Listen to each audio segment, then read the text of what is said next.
आज मी एका अशा राजाबद्दल बोलतोय ज्यांच्या नावाच्या उच्चाराने शरीरातील रक्त सळसळू लागतं आणि डोळे अभिमानाने ओले होतात. ते नाव म्हणजे छत्रपती शिवाजी महाराज. निश्चयाचा महामेरू, बहुत जनाची आधारू, अखंड स्थितीचा निर्धारू, श्रीमंत योगी.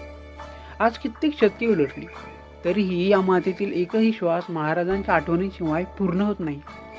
का होते असे? कारण शिवराय फक्त एक राजा नव्हते, तर ते या रयतेचे बाप होते.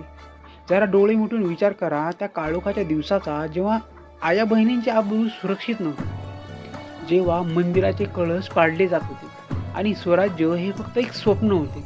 अशा भीषण अंधारात जिजाऊंच्या पोटी एक सूर्य जन्मला. त्याने तलवारीच्या जोरावर नाही तर प्रेमाच्या आणि नीतीच्या जोरावर 18 पगड जातींच्या माणसांना एकत्र गुंफले. महाराजांचे मोठेपण कशात होते? महाराजांचे मोठेपण हे केवळ त्याने जिंकलेल्या किल्ल्यामध्ये नव्हते, तर त्यांनी जिंकलेल्या माणसाच्या मनामध्ये.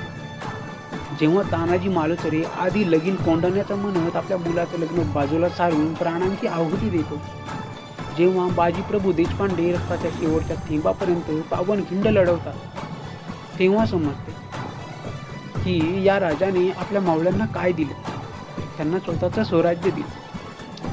आजही जेव्हा आपण रायगडावर जातो तेव्हा तिथल्या प्रत्येक दगडाला स्पर्श करून हाच भास होतो की आपला राजा अजूनही तिथेच कुठेतरी बसला आहे, आपल्या रयतेकडे मायेने पाहत आहे.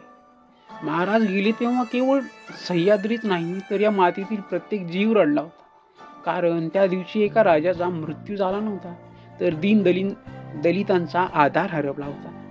शेवटी इतकंच सांगेल, महाराज कोणत्याही एका जातीचे किंवा एका धर्माचे नव्हते. ते होते न्यायाचे, ते होते सत्याचे. आज आपल्याला गरज आहे ती केवळ महाराजांच्या जय जयकाराची नाही, तर त्यांचे विचार आचरणात आणण्याची. स्त्रियांचा आदर करणं, शेतकऱ्यांना साथ देणं, ही स्वराज्यावर निष्ठा ठेवणं हीच त्यांना खरी श्रद्धांजली ठरेल.